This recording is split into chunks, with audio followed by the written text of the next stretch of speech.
This fascinating story begins by showing the century where Britain and Germany were at war with each other. Both armies were trying to dominate the other so that all the territory would come under one community, allowing them to establish complete control. We are then shown a British captain who has been severely injured by the German army. His condition is so critical that he is immediately brought in for urgent treatment. When the doctors examine the British captain, they find multiple bullets lodged in his body. These bullets had penetrated so deeply that they had to be removed one by one. Among these bullets, the doctors notice that some are made of silver and are much larger than regular bullets.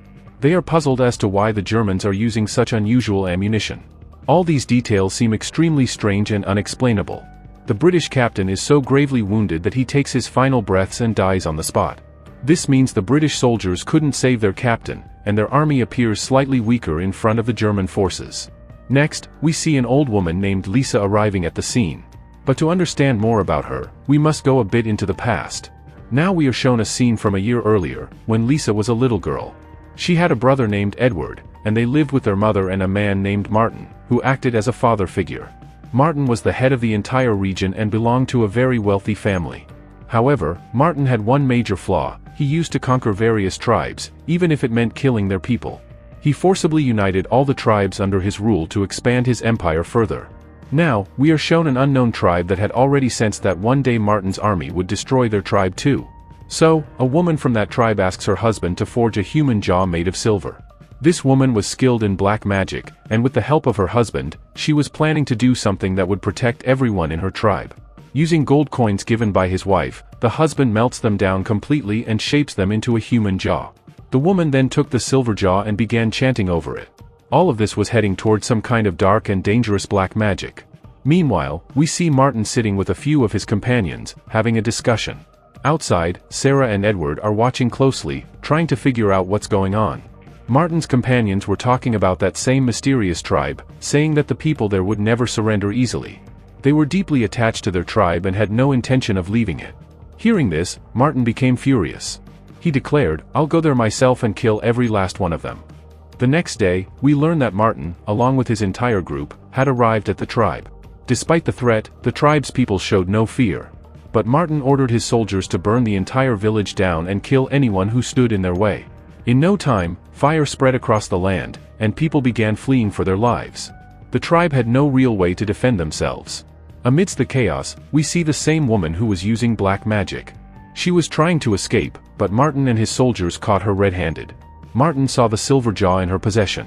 He already knew that such objects were often used for dark rituals.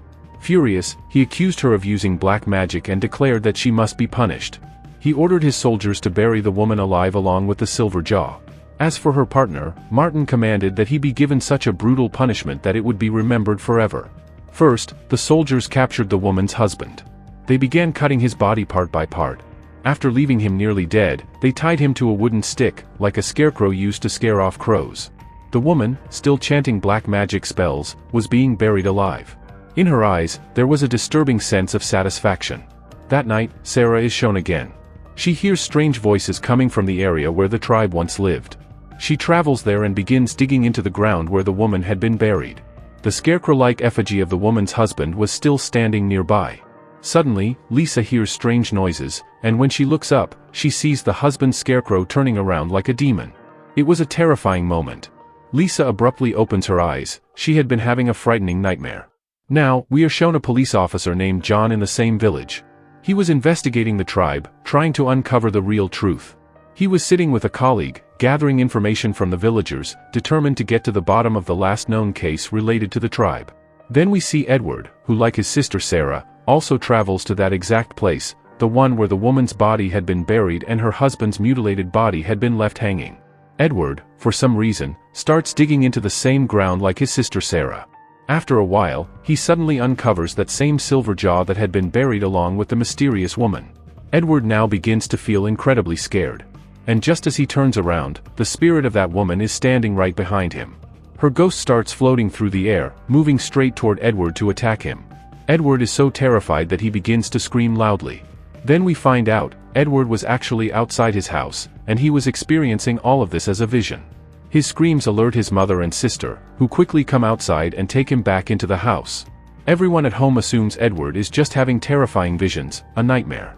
So, they all decide to forget about it.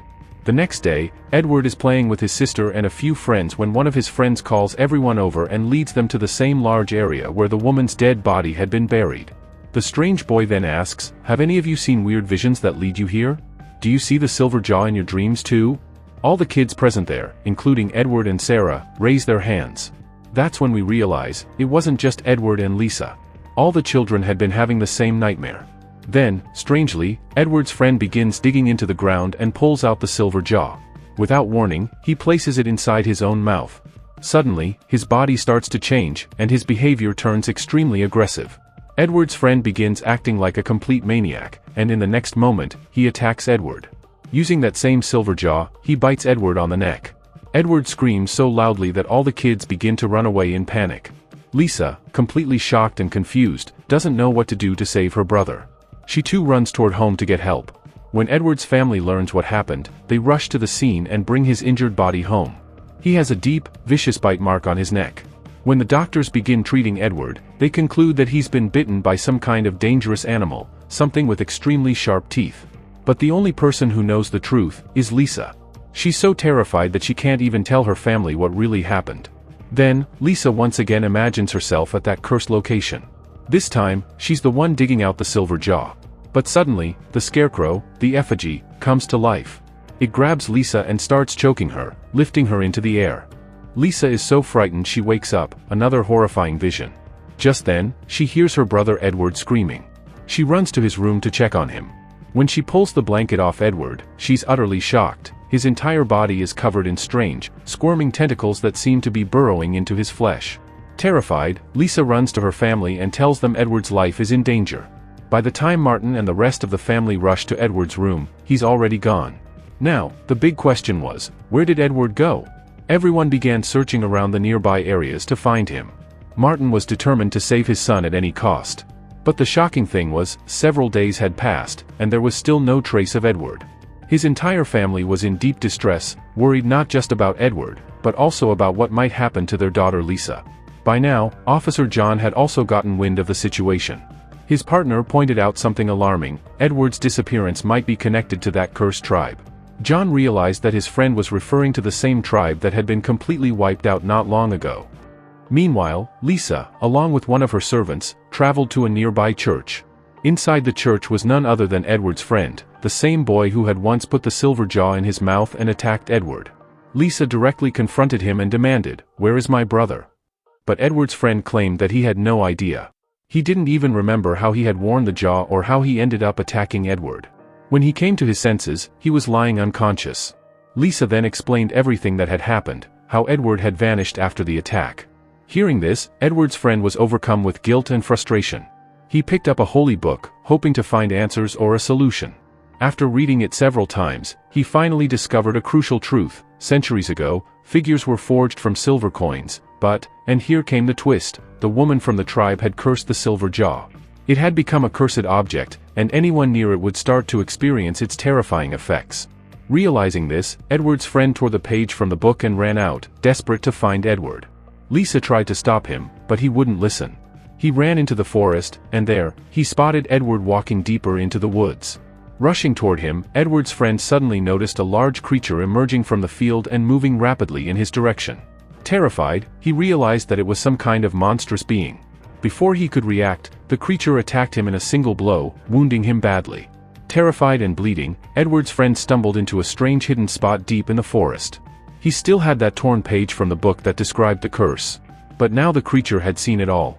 It crept closer, and this time, it finished Edward's friend off completely. He was brutally killed. Meanwhile, Officer John had arrived at Martin's house to continue his investigation. Together with Martin and others, he entered the forest. There, they found the mutilated corpse of Edward's friend, killed in a way that looked like an animal had devoured him. John carefully examined every detail, trying to gather clues and reach a conclusion. He had also entered Martin's house and was now thoroughly inspecting everything, hoping to uncover the truth behind Edward's disappearance and the terrifying curse.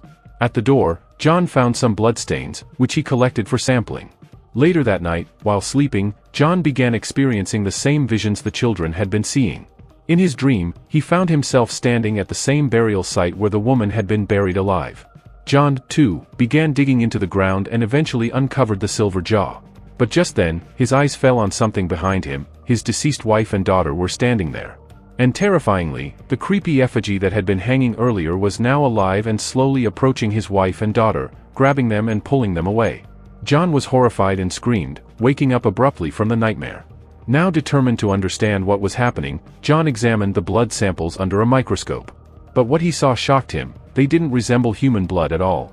So John decided to run a test. He mixed a drop of his own blood with the sample.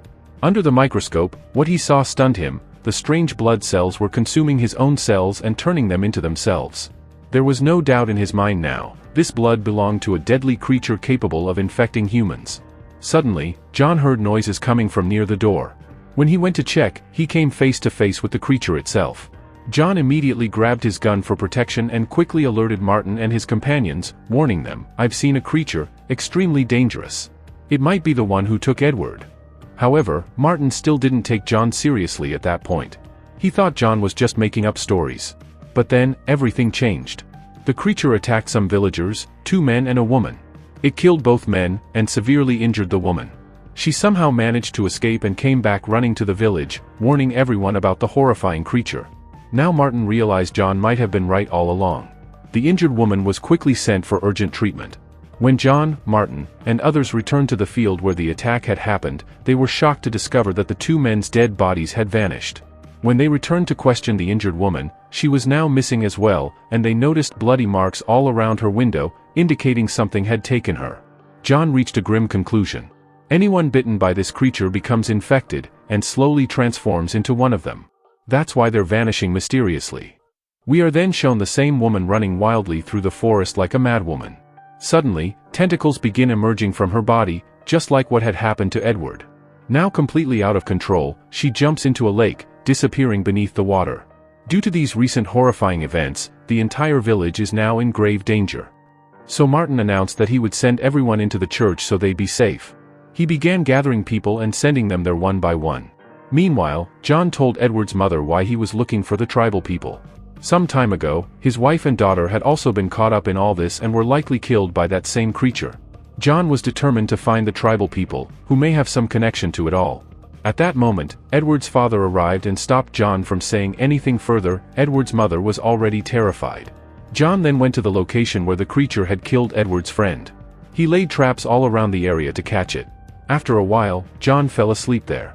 Nearby, we see the same woman from earlier, the one with tentacles emerging from her body. And then, the dangerous creature arrived. As soon as it made a sound, John woke up. He pointed his gun forward and started looking for it. But the creature immediately attacked John and tried to kill him.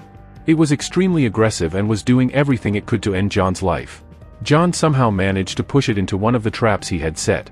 Without wasting time, he drew his gun and shot the creature. Then John called Martin and his team to help carry the creature's dead body back for inspection. Upon examination, they discovered it was truly a hybrid creature. Something was moving in its stomach. When they cut it open, the injured woman was found inside. She was still alive, but tentacles were still emerging from her body. It seemed like she was also turning into one of those dangerous creatures. Her father was also present at the scene. He couldn't bear to see his daughter in that state, so he pulled out his gun and shot her. He didn't want more such creatures to be born. Seeing all this, John asked Martin how it was even possible. Surely some black magic was behind it. At that moment, Martin revealed the truth about the tribal people. He confessed everything, how they had once buried an entire family alive in a land dispute and killed them. John was furious. Because of one terrible mistake, the entire village was now paying the price.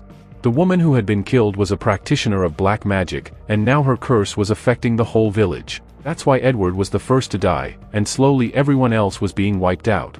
Hearing all this, Martin decided with his men that they would find and kill that creature, no matter what it took. We now see John speaking with Edward's sister, Lisa. He asked her what really happened the night Edward got hurt. Lisa explained everything, how Edward's friend had pulled out a silver jaw-like device and placed it in his mouth. After that, he went out of control and started biting Edward, which left him in that condition. John realized that all of this must have started because of that silver jaw, which had likely been cursed by that same dark magic woman. Lisa said that Edward's friend had left the silver jaw in the church. They rushed there and gave it to John.